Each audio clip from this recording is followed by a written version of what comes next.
¿Qué tal? ¿Cómo les va? Hoy vamos a hablar de un tema sensible que tiene que ver con las guitarras, las Highway One, guitarras que se empezaron a fabricar por ahí a principios de los 2000. Las primeras series son complicadas, después mejoraron un poco. Fender empezó a hacer en realidad guitarras de bajo costo, digamos producción en Estados Unidos, en los 90s con las famosas American Tradition y Traditional Series. Guitarras para el mercado local, en principio, de bajo costo, para no meter la marca Squier, digamos, dentro del mercado o la submarca, y mantener la marca Fender con una opción económica dentro del país. Lo cierto es que esas guitarras se terminaron exportando. Muchos locales de Latinoamérica y demás pidieron ese tipo de guitarras para tener una opción más económica. En algunos casos se empezó a confundir por parte de la gente. En aquella época no había mucha información. El tema de que, como era la procedencia de Estados Unidos, la guitarra estaba buenísima. Sí, lo cierto es que en aquella época, digamos que una guitarra de esas andaba en torno de los $300, y una American Standard en Estados Unidos estaba más o menos entre unos 650, 750, $800. Hubo unas diferencias de precio en determinados años debido quizás a una inflación o a una política de precios de Fender. Más o menos hubo una época donde esa guitarra salía a $300, una American Standard salía a unos $600, $650 en Estados Unidos. Puesta acá después esa guitarra salía a $700 contra unos $1.100, $1.200 de aquella época que salía una American Standard en una casa de música aquí en Latinoamérica. Por lo menos pasaba en Uruguay. Entonces uno miraba la guitarra de afuera con una nostalgia de decir, bueno, en aquella época juntar $1.200, $1.100, $1.200 era mucho más difícil. Si bien ahora, por ejemplo, en Argentina está muy complicado el tema del dólar, obviamente, eso complica. Pero bueno, estamos hablando de aquellas épocas.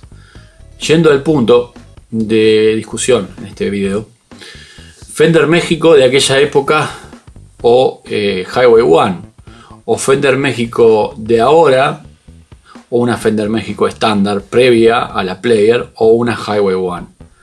Bueno, yo sin duda iría por una Fender México.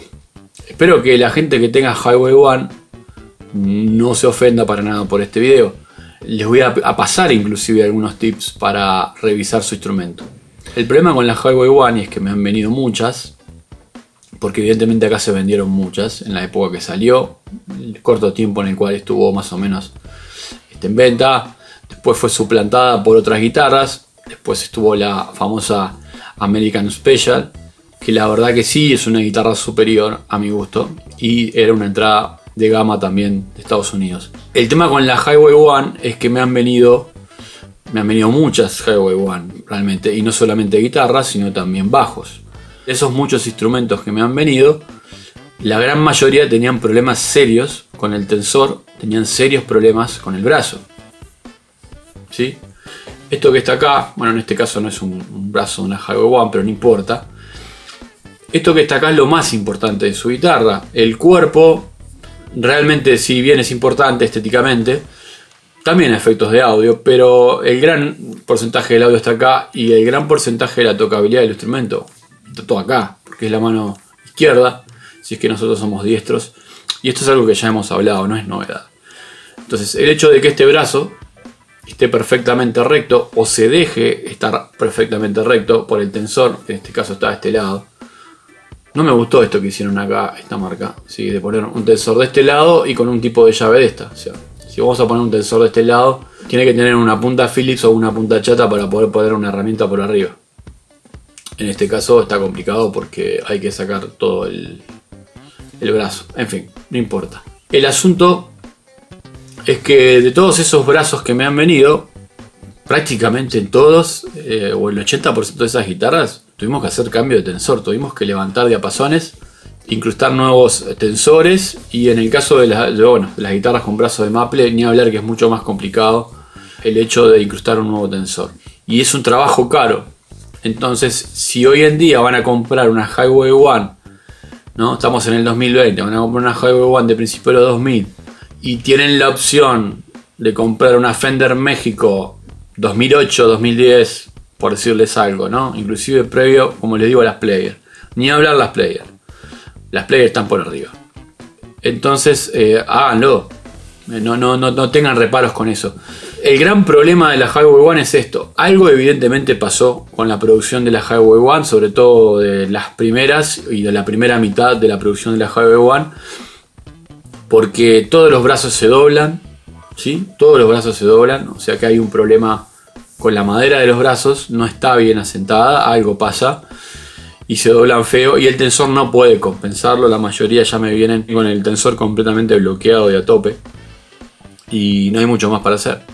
Ahí lo que hay que hacer es cambio de tensor, y a veces es muy complicado porque la madera realmente está muy doblada, ¿sí? Me han venido instrumentos con la madera muy doblada, y me ha sorprendido que no solamente pasa en guitarras, sino que también pasa en bajos eléctricos.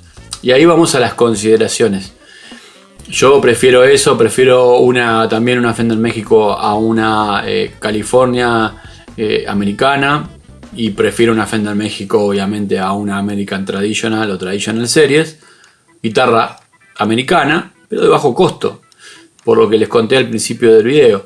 Entonces, otra cosa que pasa en Mercado Libre, tanto en Argentina como en Uruguay, en Argentina se ve más que en Uruguay, el hecho de, y no sé cómo es en otros países, pero ya me lo comentarán, el hecho de encontrar muchísimas guitarras del tipo American Traditional, Traditional Series, de finales de los 90, que la venden como una guitarra vintage, porque ya tiene 20 años o 25, la venden como una guitarra americana, y hasta llegan a poner American Standard, y la venden a precios de $1.000, $1.500, $1.800. Una guitarra que originalmente costaba $300 y era una guitarra económica que venía con partes económicas, venía con llaves selectoras económicas, con potes económicos, todo era económico. Inclusive, como les digo, una Fender México, no la de los 90, sino una Fender México del 2000 y algo para acá, era muy superior, ni hablar. Entonces tengan cuidado con eso. Como tip fundamental, si ustedes tienen una Highway One y tienen problemas, lo primero que tienen que ver es el tema del tensor. El tema de que el tensor tenga recorrido para ambos lados. Si ustedes ponen la llave, si ven que el brazo está muy curvo, apretando una cuerda en el último traste y en el primero, ustedes ven en la parte central que hay mucho espacio entre la cuerda y el traste. La parte central de un instrumento es entre el traste 4, 5 y el 8, 8, 9. Por ahí está el centro de la guitarra donde medir el relief. Algo que ya vamos a ver en los libros de calibración que van a estar saliendo ya estos días. Estamos prácticamente en el lanzamiento de los libros. Entonces, ahí medimos nosotros el relief del instrumento. Si el instrumento está altísimo, nos vamos a dar cuenta. ¿Por qué nos vamos a dar cuenta? Porque la tocabilidad del instrumento en el sector intermedio va a ser insoportable. Porque a medida que nosotros bajemos el puente, las selletas del puente, para tratar de compensar esa altura insoportable, lo que va a pasar es que se van a mutear las cuerdas en todo este sector de acá. Entonces ahí hay un problema. A veces, si los trastes son súper altos, lo que terminamos haciendo es rectificando un poco este sector, ¿sí? Inclusive con un poquito menos de curva, para dar cierta tocabilidad como una solución económica a un problema más grande. Como último recurso, bueno, cambio de tensor. E incluso si la madera está muy curva, seguramente hay que sacar todos los trastes, rectificar esa madera, cambiar el tensor, porque el tensor tiene que estar funcional, y hacer un reentrastado con trastes altos, por lo menos 1.61, 1.05. Las medidas a tomar en cuenta a la hora de comprar una Highway One de segunda mano, porque hoy en día es así, es ir a comprar la guitarra, pedir la llave del tensor o llevar una llave de tensor compatible y ver que la guitarra tenga movimiento, si el tensor de la guitarra tenga movimiento para ambos lados, y que el brazo pueda quedar de forma recta a lo largo de todo el diapasón. Esa curva que les mencioné tiene que encontrarse a lo largo de todas las cuerdas, es decir, primera, sexta con sexta, quinta con quinta, y así sucesivamente hasta la primera cuerda. No todas las guitarras tienden a tener un relief exactamente idéntico, o sea, a lo largo de todo el brazo, ¿no? A veces lo que pasa es que está un poquito más curvo en la primera, o al revés, o que está un poquito menos curvo en la primera. Eso es normal, no es un problema. El problema es si el brazo está realmente muy distinto, es decir, si ustedes lo miran de este lado, ¿sí?